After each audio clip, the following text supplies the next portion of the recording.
नमस्कार दोस्तों, मैं कविता बुंदेलखंडी फिर से लाइव हो गई हूँ। एडिटर देगी जवाब शो के लाइव शो में आप सबका स्वागत है। आप जुड़ जाइए, फिर हम चर्चा शुरू करते हैं। हर बार के जैसे इस बार भी मैं चर्चा करूँगी और आपके सवालों के जवाब दूँगी। तो मैं थोड़ी देर तक इंतज़ार करती हूँ, आप अपना थोड़ा थोड़ा समय निकाल के आ जाइए।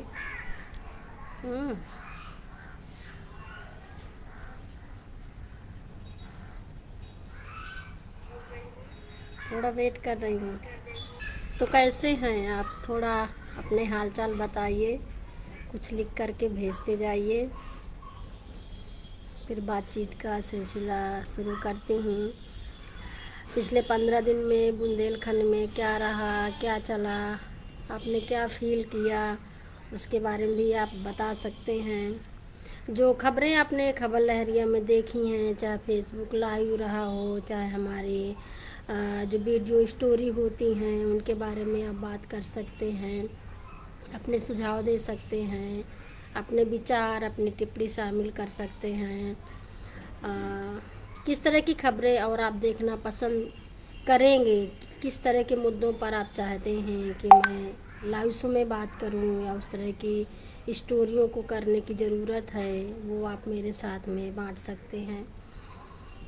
तो ज़रूर से हम उसमें बात करेंगे। यही तो एक मौका होता मुझे लगता है, जब मैं अपने पाठकों के साथ में आकर के बातचीत करती हूँ और जो भी आपके सवाल हैं उनके बारे में जानती हूँ। वैसे जो यूट्यूब चैनल में जो खबरें पब्लिश होती हैं, उनके सवाल तो मैंने निकाल लिए हैं हर बार की तरह, और इस बार भी मैं उन सवालों को पढ़ूँगी और जवाब दूँगी।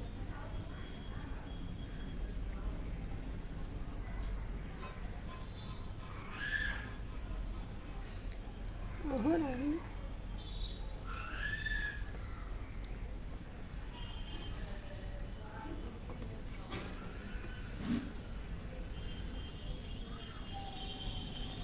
तो दोस्तों, कुछ लोग जुड़ गए हैं, मैं शुरू करूं क्या? हम्म?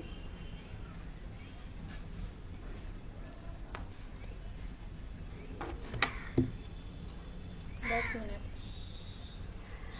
तो 10 मिनट हो चुका है और मैं वेट कर रही थी आपका, और अब मैं शुरू करती हूँ। तो जो यूट्यूब चैनल में जिन खबरों पर आप लोगों के फीडबैक आए हैं, सवाल आए हैं, उनको मैं पढ़ती हूँ। एक स्टोरी मैं पहले अच्छी खबर से इस बार शुरुआत करती हूँ कि क्या खबर लहरिया की कौन सी ऐसी पावरफुल और अच्छी स्टोरी रही है और उसमें किस तरह का असर हुआ है। तो दोस्तों, बुंदेलखंड के बांदा ज़िला में जो नारायणी ब्लॉक है, और उसके नारायणी ब्लॉक में एक गांव है रगौली भटपुरा, और उसका मजरा है जो उसका नाम है महाराजपुर। यहाँ पर गांव से हमें शिकायत आई थी कि 1 साल से उस गांव में आंगनबाड़ियों के द्वारा पोषाहार का वितरण नहीं हो रहा था, और किसी भी तरह की पोषाहार की चीज़ें ना तो वहाँ के धात्रियों को, ना गर्भवती को, और न बच्चों को मिल रही थी। तो गांव के लोगों ने कहा कि इस पर आप आवाज़ उठाइए और आप हमारी आवाज़ को सरकार तक, प्रशासन तक पहुंचाइए। तो हमारी रिपोर्टर गांव में जा कर के वहाँ में सीधे फेसबुक लाइव उन्होंने किया था, और उस लाइव के ज़रिए उन्होंने लोगों की बातचीत विभाग तक और सरकार तक पहुंचाई थी।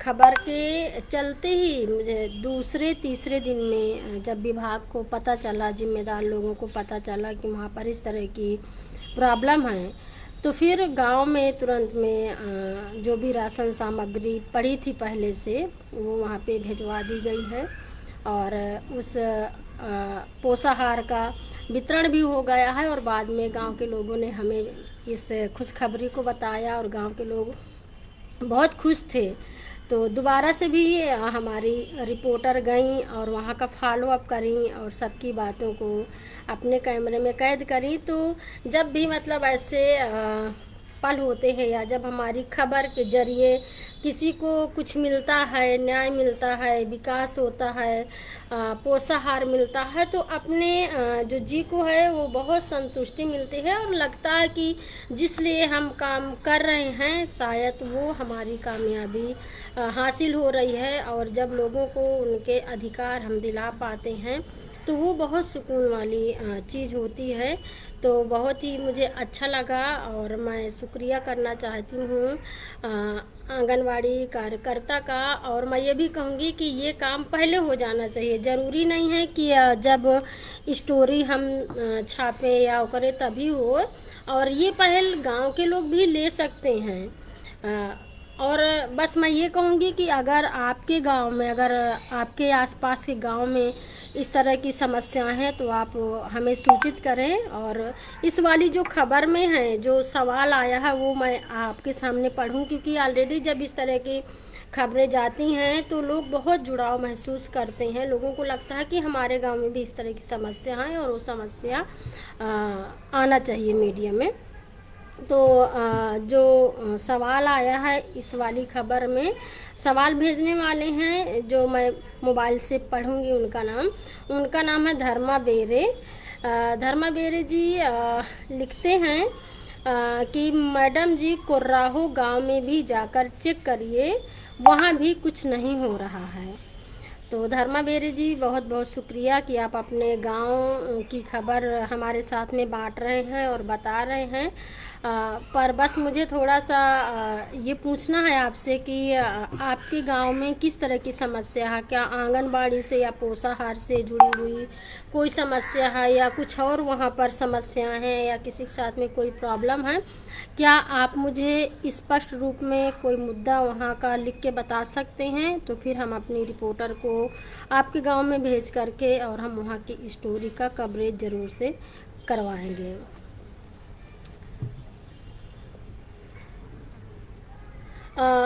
दोस्तों, हमने एक खबर किया था चित्रकूट ज़िले के करबी में कुबेरगंज मोहल्ला है, यहाँ पर मलिन बस्ती है और इस बस्ती में बिजली का कनेक्शन तो है, तार खींची है, लोगों घरों में मीटर भी लग गए हैं, लेकिन वहाँ पर लो वोल्टेज की बहुत ज़्यादा प्रॉब्लम है। और लो वोल्टेज की वजह से वहाँ के लोगों के घर में जो बल्ब जलता है वो डिब्बी के रोशनी की जैसे ही जलता है, ना तो पंखा चल पाता है, ना फ्रिज ना कूलर चल पाते हैं, और यहाँ तक कि वहाँ के बच्चे पढ़ भी नहीं पाते हैं। तो गांव के जो मोहल्ले के लोग हैं उन्होंने कहा था कि वो काफ़ी बार विभाग में गए हैं और उन्होंने शिकायत की है, लेकिन उनकी सुनवाई नहीं हो रही है। वहाँ की हमने स्टोरी की है और हमने अधिकारी से भी बात किया है, और चैनल में जब स्टोरी पब्लिश हुई है तो इसमें लोगों ने कई तरह से सवाल भी उठाए हैं, कहा है। तो जो सवाल भेजने वाले हैं इनका नाम है भेड़ू सिंह। ये लिखते हैं योगी के राज में यही हाल है सभी जगह का। भेड़ू जी, ये देखिए हाल तो बहुत ही बुरे हैं बिजली को लेकर के और मैं तो ये भी सोच रही थी कि शहर का एक कस्बा है कुबेरगंज, शहर में जहाँ पर विभाग है, अधिकारी है, हर तरह की सुख सुविधाएं होना चाहिए। लोग भी तुरंत में जा कर के विभाग को फ़ोन करके या अपनी दरख्वास्त दे कर के आते हैं। और अगर यहाँ पर इस तरह की प्रॉब्लम और समस्या हैं, अगर यहाँ पर अधिकारी ध्यान नहीं दे रहे हैं, तो आप ये समझिए कि वो दूर दराज के इलाके जहाँ पर अधिकारियों की पहुँच नहीं है, जहाँ पर कोई साधन नहीं चलते हैं, जो ग्रामीण लोग जो अपनी आवाज़ को यहाँ तक लाने में उनको कितनी दिक्कत होती है, वहाँ के लोगों के क्या हाल होंगे। तो बहुत सारी ऐसी शिकायतें हैं जहाँ पे लो वोल्टेज की प्रॉब्लम है, बिजली नहीं आती है लेकिन बिल बहुत ज़्यादा आते हैं, या तो बिजली आती ही नहीं है, ट्रांसफार्मर फूके पड़े हैं। इस तरह की विकराल गर्मी में जहाँ पर ज़रूरत है कि बिजली रहे, इस तरह की बहुत ही बुंदेलखंड में समस्याएं हैं। मैं यही कहूँगी कि बिजली विभाग कुबेरगंज मोहल्ले में जाकर के चेक करें और वहाँ पर जो भी उनकी सुविधाएं हैं उनको दें, लो वोल्टेज की कमी को पूरा करें। और मैं ये भी कहूँगी कि ज़रूर से बारी बारी से गांव में इस चीज़ का सर्वे होना चाहिए। अगर आप लोगों से पैसे वसूल रहे हैं, अगर आप बिजली का बिल भेज रहे हैं, तो फिर उतनी ज़्यादा बिजली की पूर्ति भी लोगों को करनी चाहिए। दोस्तों, अगर आपके सवाल हैं तो आप ऐड करते जाइएगा। मैं इन सवालों के साथ में आपके जो सवाल होंगे फेसबुक में, मैं उसका भी जवाब देती जाऊंगी। अभी बारिश के टाइम पे जब बाढ़ आई थी तो इतनी ज़्यादा तो प्रॉब्लम ग्रामीण इलाकों में थी ही। तिंदवारी ब्लॉक के हम एक गांव में गए, जहां पर वहाँ के जो लोग हैं, वहाँ पर गांव की जो नालियाँ हैं इतनी ज़्यादा भर गई थी, जो गंदा पानी हम उनके घरों के सामने जमा हो गया था। और वहाँ पर हालांकि नालियाँ हैं नहीं, तो मैंने जितना भी गंदा पानी लोगों के दरवाजे दरवाजे पर जमा था। गांव के लोग खुद में उस गंदे पानी की वजह से परेशान थे, मच्छर पैदा हो रहे थे, निकल नहीं पाते थे, बच्चे गिर जाते थे। इस स्टोरी को भी हमने खबर किया और जा कर के हमने वहाँ के प्रधान से और अधिकारियों से भी बात की है, और ये खबर हमारे चैनल पर पब्लिश है।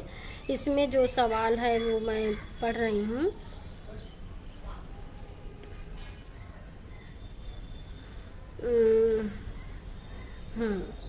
तो जो सवाल भेज रहे हैं इनका नाम है आर्यन टिक टोकरे। ये लिखते हैं कि आप बहुत अच्छी रिपोर्टर हैं, गुड जॉब मैडम जी। तो बहुत बहुत धन्यवाद आपका हमारा हौसला बढ़ाने के लिए।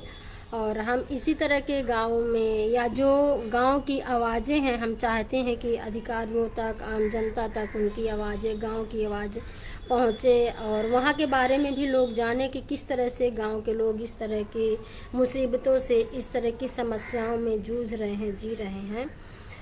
तो जो गांव के प्रधान हैं, अगर मुझे सुन पा रहे हैं, या उससे संबंधित विभाग है, ब्लॉक है, अधिकारी हैं, अगर उन गांवों में, उन बस्तियों में जहां पर नाली नहीं है, पानी के निकासी के लिए कोई रास्ता नहीं है, सफाई कर्मी नहीं नियुक्त हैं, या वो सफाई करने के लिए जाते नहीं हैं, ज़रूर से इस पर ध्यान दिया जाए।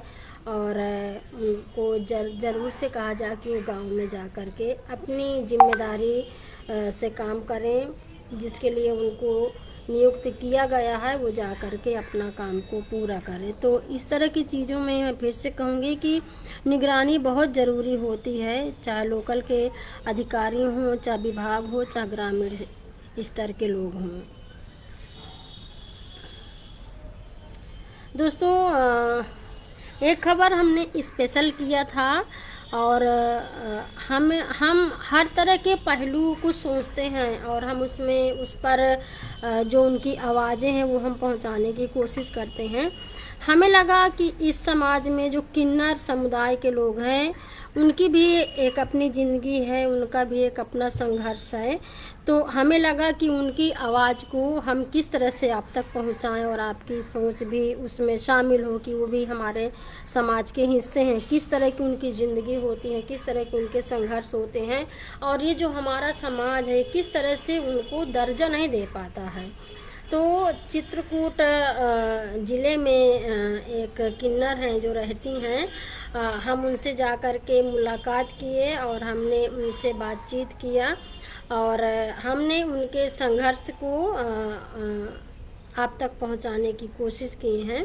बहुत अच्छी स्टोरी है, ज़रूर से आप लोगों को देखना चाहिए कि किस तरह से हमारे समाज में जो किन्नर समुदाय के लोग हैं वो हमारे ही समाज के हिस्सा हैं, लेकिन किस तरह से हम उनके साथ में भेदभाव करते हैं, बुरा बर्ताव करते हैं, और किस तरह से उनकी ज़िंदगी होती है। आप ज़रूर से जा कर के जानिए उनके बारे में। तो जो किन्नर है उनका कोमल नाम है, मैं आपको बता सकती हूँ, आप देख सकते हैं। इसमें जो सवाल आया है वो मैं आपके सामने पढ़ती हूँ। जो सवाल भेजने वाले हैं इनका नाम है अनूप गुड टू टेक ये लिखते हैं कि खबर लहरिया न्यूज़ में मुझे जुड़ना है, क्या करें। तो अनूप जी, आपने बहुत बढ़िया सवाल किया है और बहुत पहले से बहुत सारे लोगों के इस तरह के सवाल आ चुके हैं, फ़ोन भी आ चुके हैं। बहुत सारे लड़के हैं, आदमी हैं जो हमारे साथ में जुड़ कर के काम करने के लिए तैयार हैं और बीच बीच में पूछते रहते कि क्या हम आपके साथ जुड़ें। लेकिन मैं आपको बताना चाहती हूँ कि खबर लहरिया में ओनली महिलाएं ही काम करती हैं, महिलाएं ही पत्रकार हैं और पूरा जो न्यूज़ चैनल है वो हम ही लोग चलाते हैं। तो बस मैं ये कहूँगी कि यहाँ पर हम आपको नहीं जोड़ सकते हैं और आप हमारे साथ इस तरह न्यूज़ पत्रकार के तौर पे काम नहीं कर सकते हैं, लेकिन आप इसी तरह से जुड़े रहिए हमारे साथ में। आपकी हमारे इस लाइव के ज़रिए चर्चा होती रहती है, बातचीत होती रहती है। आप हमारी खबरों को देखते रहिए और आप अपने सवाल भेजते रहिए। हमारे वीडियो जो भी आपको अच्छे लगते हैं आप अपने दोस्तों के साथ में ज़रूर से शेयर करते रहिए। तो हाँ, जुड़ाव तो वैसे भी है आपका। और अगर आपके गांव में या आसपास में कोई मुद्दे हैं, कोई खबर है जिस पे हमें कवरेज करना है, वो आप हमें कमेंट बॉक्स में लिख करके बता दीजिए। तो ज़रूर से जुड़ाव तो बना ही है, पर हाँ यहाँ पे आदमी लोग नहीं काम करते हैं, ये बात को मैं स्पष्ट करना चाहती हूँ। तो जो सवाल है, सवाल भेजने वाले हैं शिवम अवस्थी। आप लिखते हैं कि खबर लहरिया का कोई व्हाट्सएप नंबर नहीं है क्या। शिवम जी, आपने भी अच्छा सवाल किया है और व्हाट्सएप नंबर है हमारा। आप अगर अपना नंबर हमें शेयर कर सकते हैं तो मैं आपको अपने सारे जो हमारे व्हाट्सएप ग्रुप है, न्यूज़ ग्रुप है, उसमें मैं आपका नंबर ऐड करा दूंगी। फिर आप हमारे ग्रुप में जा कर के स्टोरी देख सकते हैं, अपने इलाके की खबरों को शेयर कर सकते हैं या हमें सूचना दे सकते हैं। तो हर ज़िले का हमारा ग्रुप है, हम आपके साथ में ज़रूर इस नंबर को शेयर कर देंगे। तो बहुत बहुत शुक्रिया आपको।